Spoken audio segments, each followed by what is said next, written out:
कि लोहे से भी ज्यादा शक्तिशाली कोई है क्या? भगवान महावीर ने कहा हां, लोहे से भी ज्यादा शक्तिशाली अग्नि हुआ करती है, जो लोहे को पिघला करके रख दिया करती है। तो भगवान जरा इतना और बता दो कि अग्नि से ज्यादा शक्तिशाली इस धरती पर कोई है? तो महावीर ने कहा धरती अग्नि से ज्यादा शक्तिशाली पानी हुआ करता है, जो आग को बुझा के रख दिया करता है। तो भगवान फिर इतना और बता दो, पानी से ज्यादा शक्तिशाली कौन होता है इस धरती पर? तो भगवान महावीर ने कहा पानी से ज्यादा शक्तिशाली आदमी का संकल्प हुआ करता है, आदमी के हौसले हुआ करते हैं। बोले हौसलों से बड़ा कुछ होता है? तो महावीर ने कहा संकल्प से बड़ा इस धरती पर कुछ नहीं हुआ करता है। और संकल्प में वो ताकत होती है कि पानी को पाताल से निकालने की ताकत आदमी के संकल्प में हुआ करती है। ध्यान रखिए, संकल्पों से जिंदगी जी जाती है, संकल्पों से जीवन चलता है।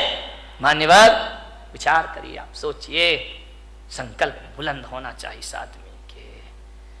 इतने जल्दी हार मत मानो जिंदगी से, छोटी छोटी बातों। एक बहुत बड़े गणितज्ञ हुए हेरो 9 बार फेल हुए स्कूल में। कितनी बार? ऐसा कोई महात्मा बैठा जो 9 बार फेल हुआ हो? 9 बार फेल हुए। पिता ने कहा ये पढ़ाई बंद कर, तेरे बस की नहीं है, तू नहीं हो सकता पास। 9 बार फेल। चल पशु चरा, उठा डंडा, गाय चरा, भैंस चरा, तू पास नहीं हो सकता, तेरे भाग्य में पास होना लिखा ही नहीं है। उसने कहा यार लगता तो ऐसा ही है कि अब मैं पास नहीं हो सकता। 9 बार फेल हुआ क्लास में। एक दिन बैठा था अपने घर में, एक चींटी को देख रहा है। चींटी चढ़ रही है, गिर रही है, चढ़ रही है, गिर रही है, फिर चढ़ती है, फिर गिरती है, फिर चढ़ती है, फिर गिरती है। हीरो ने कहा यार ये गिनू तो कितनी बार चढ़ रही है। उस दिन वो चींटी 99 बार चढ़ी और गिरी, 100वीं बार ऊपर चढ़ी। उसने कहा मिल गया। पिता से कहा मैं स्कूल जाऊंगा, मैं पढ़ूंगा। बोले पागल है क्या, 9 बार फेल हुआ है? बोले 9 बार हुआ हूं ना, अभी 90 बार बाकी है। बोले क्या मतलब? बोले वो चींटी 100वीं बार ऊपर चढ़ी है, मैं तो अभी 9 बार फेल हुआ हूं, 90 बार। बाप ने कहा पागल 90 बार में 90 साल लग जाएंगी, तू मर जाएगा, तो चींटी की बराबरी। अरे बोले कुछ भी हो जाए, अभी तो 90 बार मुझे पास होना। एक बात लग जाए आदमी को तो जिंदगी बदल जाया करती है, एक बात में जीवन के सूत्र मिल जाते हैं। बोले 90 बार तभी और पढ़ना है मुझे।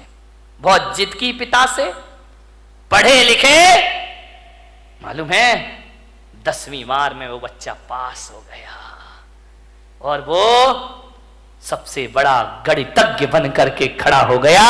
उसकी किताबें मैथमेटिक्स में चला करती हैं। ध्यान रखिए, इतना महान गणितज्ञ बना, उसके जैसा गणित के सवाल हल करने वाला दुनिया में दिखाए। आदमी थक जाता है, आदमी हार जाता है, आदमी अपनी सोच से हार जाता है। एक बात बताइए, 2 पहलवान लड़ रहे हैं, दोनों की शक्ति बराबर है, दोनों के दांव पेंच एक से हैं, कुश्ती लड़ रहे हैं, दोनों के एक से दांव पेंच, एक ही गुरु, एक सी ताकत, एक हारता है एक जीतता है। बताओ भाई कौन हारेगा कौन जीतेगा? बोलिए, आपसे मेरा निवेदन है, दोनों लड़ रहे हैं, एक सी ताकत है, एक से दांव पेंच है, कुश्ती लड़ रहे हैं, एक से वजन और एक सी ताकत वाले होने के बाद भी एक तो हारेगा ना, एक जीतेगा। कौन हारेगा? ध्यान रखना, ताकत तन की एक सी है, हारता वही है जो मन से हार जाएगा, वो शरीर से हार जाएगा। मेरे भाई, जो मन से हार मान लेता है वो तन से हार मान लिया करता है। तो मैं आज आपको सूत्र दे रहा हूं कि मन के हारे हार है और मन के जीते जीत। जिसका मन हार गया वो दुनिया में कभी विश्व विजेता नहीं बन सकता है। सम्राट सिकंदर अंतिम सांस तक विश्व विजेता के सपने देखते रहा। मान्यवर, सपने देखिए, देखना चाहिए। बिना सपनों की जिंदगी कभी आगे नहीं बढ़ा करती है। हौसलों के साथ जिंदगी को जियो मेरे भाई।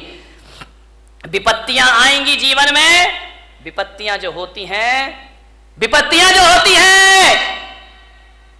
वो पार्ट ऑफ लाइफ है आदमी के जीवन में, जीवन का एक हिस्सा है। विपत्तियां पार्ट ऑफ लाइफ है और विपत्तियों में अपने आप को संभालना आर्ट ऑफ लाइफ हुआ करती है मेरे भाई, सबसे बड़ी कला हुआ करती है। मुसीबतों में अपने को संभाल के रखना बहुत बड़ी कला हुआ करती है। आर्ट ऑफ लाइफ बनाओ, पार्ट ऑफ लाइफ को ध्यान रखिए। जीवन की एक कला है जिंदगी, मौत से मत घबराइए।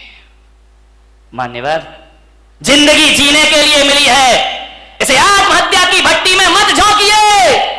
पूरी जिंदा दिली के साथ जिंदगी को जीने का प्रयास करिए। जियो, बहुत आनंद है इस जिंदगी में। बच्चों पर इतने पढ़ाई का प्रेशर मत डालो। बच्चों की कामयाबी देखना है या काबिलियत देखना है, आने पर ध्यान रखना। आप कामयाबी के पीछे दौड़ते हैं, काबिलियत का ध्यान नहीं रखते हैं। बच्चों को कामयाब भले ना बनाओ, लेकिन बच्चों को काबिल जरूर बनाइए, ध्यान रखिए। कोई जरूरी नहीं है इतना प्रेशर मत डालो कि तुम्हारे बच्चे आत्महत्या करने को तैयार हो जाएं। अपने विचार उन पर मत लादिए, उनके ज्ञान की क्षमता को देखिए। वरना माँ बाप इतना प्रेशर डालते हैं और जब रिजल्ट आता है तो हमारे घर का चिराग अपने हाथों से फांसी के फंदे लगाकर दुनिया से विदा हो जाया करता है, ध्यान रखिए। डिप्रेशन में जी रहे हैं लोग, तनाव में जी रहे हैं लोग, ज्यादा और जल्दी के चक्कर में जी रहे हैं लोग। ज्यादा और जल्दी नहीं, ध्यान रखना। यहां तो संसार है, राजपाट छिन भी जाए तो वनवास में राम लक्ष्मण स्वर्गों जैसा जीवन जी करके दिखा दिया करते हैं। जिंदगी को जियो, पूरी आशा से जियो, पूरे विश्वास से जियो। आत्महत्या के अंधे कुएं में छलांग मत लगाओ। यदि आप ऐसे विचार, महिलाओं से मेरा निवेदन, पुरुषों से मेरा निवेदन है बड़ी विनम्रता के साथ, जब अपने उपलब्धियों पर अकड़ हो तो अपने ऊपर वालों को देखना। इस दुनिया में हमारे भी बाप बैठे हुए हैं, ध्यान रखना। हमने क्या कमाया है, टाटा बिरला वालों को देखना, उनके आगे अपनी कोई औकात भी नहीं है, उनके चौकीदार की हैसियत नहीं है अपनी। रिलायंस बंधु इतना कमाया है उनने। जब अकड़ पैदा हो तो ऊंचे वालों को देखना, और जब निराशा पैदा हो तो अपने से नीचे वाले को देखना। जिंदगी तुम्हारी आनंद में परिवर्तित हो जाएगी। मेरे पास इतना है, ईश्वर ने इतना दिया है। ऐसे भी लोग हैं जिनके पास 4 छत, 4 दीवार और 1 छत भी मौजूद नहीं है, ध्यान रखिए। मान्यवर, सोचना है। भौतिक असफलताएं और भौतिक सफलताएं, जब भौतिक सफलताएं आदमी को जीवन दे नहीं सकती हैं तो भौतिक असफलताओं को जीवन लेने का कोई अधिकार भी नहीं हुआ करता है। मान्यवर, जीवन को जियो, पूरी जिंदा दिली के साथ जियो, हर हाल में जियो। जैसा भी जीवन आए, ध्यान रखना। माता पिता डांट दे बच्चों को, गुस्सा कर दे तो ये मत सोचना कि मेरे बाप ने मुझे डांट दिया, मेरी माँ ने मुझे डांट दिया। बच्चों से मेरा निवेदन है, सासू डांट दे तो बहू आवेश में ना आ जाए। वो इतना सा सोच ले, एक विचार बना ले कि यार माँ बाप नहीं डांटेंगे तो हमें कौन डांटेगा। ये डांटने का हक तो हमने दुनिया में माँ बाप को दे रखा है। अरे बड़े बुजुर्ग नहीं डांटेंगे तो हमें कौन डांटेगा। इतना सोच लो, बड़ी तसल्ली मिलेगी। हमारे ऊपर अनुशासन कौन रखेगा फिर, वो नहीं डांटेंगे तो कौन डांटेगा। और बड़े बुजुर्गों से निवेदन है, बच्चे बेटियां बहुएं गलती कर दें तो डांटने से पहले सोचना बच्चे गलती नहीं करेंगे तो कौन गलती करेगा। आपका घर चुकी बच्चों से ही तो गलतियां होती है, बहू से ही तो गलतियां। अरे आई है, बच्ची है, ससुराल से आई है, हो गई गलती, उसके लिए इतना तमाशा खड़ा करने की क्या जरूरत। जीवन को सुखी बनाने की छोटी छोटी सी बातें हैं, ये आपकी जिंदगी को बदल के रख देंगे, पलट के रख देंगे। गलतियां तो बच्चों से ही होती हैं। बड़े सोच लें बच्चे तो गलती करेंगे ही करेंगे, और बच्चे सोच ले माँ बाप तो डांटेंगे ही डांटेंगे। जिंदगी को समझना, आराम से जियो। जिंदगी जीना एक कला है मेरे भाई, इस कला को थोड़ा सा सीखिए। ये जिंदगी बोझ भी होती है और जिंदगी वरदान भी हुआ करती है मेरे भाई। कांटों पे नजर होगी तो दुनिया में कांटे ही कांटे हैं, फूलों पे नजर होगी तो दुनिया में फूल ही फूल हुआ करते हैं। मान्यवर निवेदन है आपसे, पूरी जिंदगी को हौसले से जीने का प्रयास, हर हाल में जियो। एक साधु थे, अपनी बात समाप्त करता हूं। कुटिया में बैठे हुए थे और अचानक कोई एक गाय लेकर आया कि संत जी गौदान देता हूं, आज से ये गाय आपके आश्रम में रहेगी। संत ने कहा मजा आ गया, ये गाय मेरे आश्रम में रहेगी। बोले चेले चपाटी थे, बड़े खुश हुए, गाय आ गई, गाय आ गई, कल से दूध पिएंगे, दही बनेगा, छाछ मिलेगा, मावा मिलेगा। बहुत खुश हुए। संत ने गाय की बड़ी सेवा की, बड़े अच्छे से रखा, घास खिलाई, पानी पिलाया, बड़ी मस्ती संत की। 3 दिन बाद पता चला कोई गाय उठा के ले गया। संत ने कहा मजा आ गया। अरे चेलों ने कहा बाबा जी पागल हो गए क्या, गाय आई थी तब तो मजा आया था, ये चली गई तो अब काय का। अरे बोले बड़ा मजा आ गया, बड़ी जिंदगी आनंद में हो गई। अरे बोले संत जी पागल, दिमाग खराब तो। अरे बेटा नाचो, गाय गई, गाय गई। अरे बोले अब दूध कहां मिलेगा, मावा कहां मिलेगा, छाछ कहां मिलेगा। संत ने कहा एक तरफ गया वो दूध और मावा, अरे गाय गई तो गोबर उठाने की झंझट भी हमारे पास से चली गई। अब कहां की घास, मस्त रहो, भगवान का भजन करो। ध्यान रखिए, ऐसी जिंदगी जियो, राजी है हम उसी में जिसमें तेरी रजा है। यहाँ यूं भी वाह वाह है, यहाँ त्यों भी वाह वाह, हर समय वाह वाह है। ध्यान रखिए, मिल जाए तो कोई बात नहीं है, चला गया तो आनंद में जियो ना। लेकिन तुम्हारी जिंदगी निराशाओं में जाती है। एक गुलाब का पौधा ये सोचता है कि मैं नारियल के पेड़ की तरह बड़ा हो जाऊं। अब बाजू में लगा है, अब वो सोचे मुझे नारियल का पेड़ बना दे, नारियल का पेड़। अब गुलाब का पौधा कैसे पेड़ बन जाएगा। पेड़ इसलिए दुखी है कि वो सोचता है यार गुलाब जैसे फूल मुझ में आ जाए, गुलाब जैसे फूल, जिंदगी दुखी हो जाएगी। एक जगह मैंने देखा, अरे गुलाब का पेड़ अपनी पौधा अपनी मस्ती में झूम रहा है, नारियल का पेड़ अपनी मस्ती में झूम रहा है। मैंने एक साधु से पूछा बताओ ये अपनी मस्ती में क्यों है, ये इतने आनंदित क्यों है। बोले इसलिए आनंदित है कि नारियल का पेड़ कभी नहीं सोचता कि मुझ में फूल लग जाए, और गुलाब कभी नहीं सोचता कि मैं इतना ऊंचा हो जाऊं। इसकी अपनी मस्ती होती है और उसकी अपनी मस्ती में रहो। अरे मेरे भाई, पूनम की रात का जो सौंदर्य है ना, कभी कभी अमावस भी बड़ी सुंदर लगा करती है मेरे भाई। यदि अमावस की रात ना होगी तो पूनम का सौंदर्य कौन जान पाएगा। यदि जीवन में दुख नहीं होंगे तो सुख का स्वाद। एक बात बताओ, यदि इस जिंदगी में सुखी सुख होता, दुख नहीं होता, तो क्या करते आप बताइए। सबको सुख, सब सुखी सुख। अब कोई बोले ये छोटी उंगली, ये बड़ी उंगली, ये बीच की, अरे भाई क्या दिक्कत है। अब ये एक बात बताइए, यदि 5 उंगली भगवान एक सी बना देता तो क्या करते आप। कल्पना करो, कभी सोचते हो ये 5 उंगली एक सी हो जाती तो ना लिखने का आनंद ले पाते, ना खाने का आनंद ले पाते, सामान उठाते नहीं बनता। ध्यान रखना, हर उंगली का अपना अपना महत्व हुआ करता है। अंगूठा है और अनामिका है, तभी आप इससे कुछ लिख सकते हैं। ध्यान रखिए, ये बीच की उंगली है, ये ध्यान रखना, ये बीच की उंगली सबसे बड़ी हुआ करती है। ये उंगलियां भी इसके जैसी बड़ी होने का ख्वाब देख ले तो ये दुखी हो जाएंगे। ये अनामिका है, ये नहीं होगी तो सिंदूर कहां से लगाओगे और तिलक कहां से लगाओगे। बेचारा एक बार इन उंगलियों में झगड़ा हो गया। अंगूठा बोला मैं सबसे बड़ा। बोले क्यों। बोले देखो मैं सब। बात तो देखो, ये अंगूठा है, दिखाई दे रहा है ये अंगूठा, लेकिन ऐसा बदकिस्मत है कि अंगूठा ये है, अंगूठी ये पहनती है। ध्यान, इसके पास नहीं आती अंगूठी, इसके पास आती। ये 4 अंगूठी पहनती है, अंगूठा अंगूठी दिखाते रह जाया करता है, उस पर आभूषण ही नहीं आते हैं। बोले मैं सबसे बड़ा। बोले क्यों। बोले मैं मोटा हूं, मेरे बिना 4 उंगलियों तुम लोग कुछ नहीं कर सकती हो, तुम्हारा कोई अस्तित्व नहीं है। तर्जनी ने कहा एक। इसका मतलब मैं नहीं होंगी तो तुम दिखाओगे किसे? ये तो दूसरों पे उठती उंगली, अपने पे तो उठती नहीं है। बोले दूसरों पे उंगलियां उठाने की जरूरत पड़ेगी, मैं तैयार खड़ी हूं। बड़ी ने कहा मैं सबसे बड़ी हूं। अनामिका ने कहा चल, काय की सबसे बड़ी है, मैं नहीं होंगी तो तेरा कोई अस्तित्व नहीं बचे। छोटी वाली चुपचाप खड़ी थी। बोली बहन तू भी कुछ बोल ले। बोले मैं काय को बोलूं, मैं तो सबसे बड़ी हूं। अरे बोली छुटकी ज्यादा बोल रही है, इतनी सी तो है, तो कह रही सबसे बड़ी हूं। बोले तू क्या करती है? अंगूठा ने कहा मैं साइन करता हूं, अंगूठा लगाता हूं। तू क्या साइन करेगा?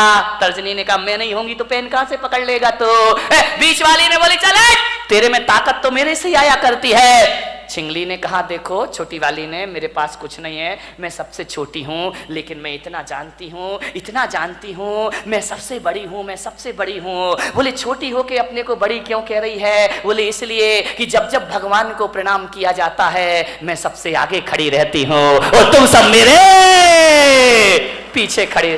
ध्यान रखिए, प्रणाम करोगे तो छोटी वाली, जो झुकना जानता, जो प्रणाम करता, वो सबसे बड़ा हुआ करता। किसी से क्षमा मांगो, देखो लड़ने में तो तर्जनी तुम तैयार रहती हो, लेकिन जब माफी मांगी जाती है तो मैं सबसे आगे खड़ी रहा कर। सबका आनंद है अपना अपना। सब उंगलियां एक सी हो जाएं तो जीने का मजा क्या बचेगा मेरे भाई? ये छोटे बड़े नहीं रहेंगे तो जिंदगी कैसे चलेगी? इस दुनिया में क्षत्रिय की भी जरूरत है, इस दुनिया में ब्राह्मण की भी जरूरत है, इस दुनिया में वैश्य की भी जरूरत है, और इस दुनिया में शूद्र की भी। शूद्र नहीं होंगे ना, 3 दिन हड़ताल कर दे, जीना मुश्किल हो जाएगा मेरे भाई, ध्यान रखिए। सबका अपना महत्व है, अपने अपने में राजी हो जाओ। राजी है हम उसी में जिसमें तेरी रजा है। यहां त्यों भी वाह वाह है। यहां कबीर का झोपड़ा एक दिन बेश्या के कोठे के सामने बना दिया गया। बेश्या को बड़ी परेशानी हुई, कबीर को कोई परेशानी नहीं थी।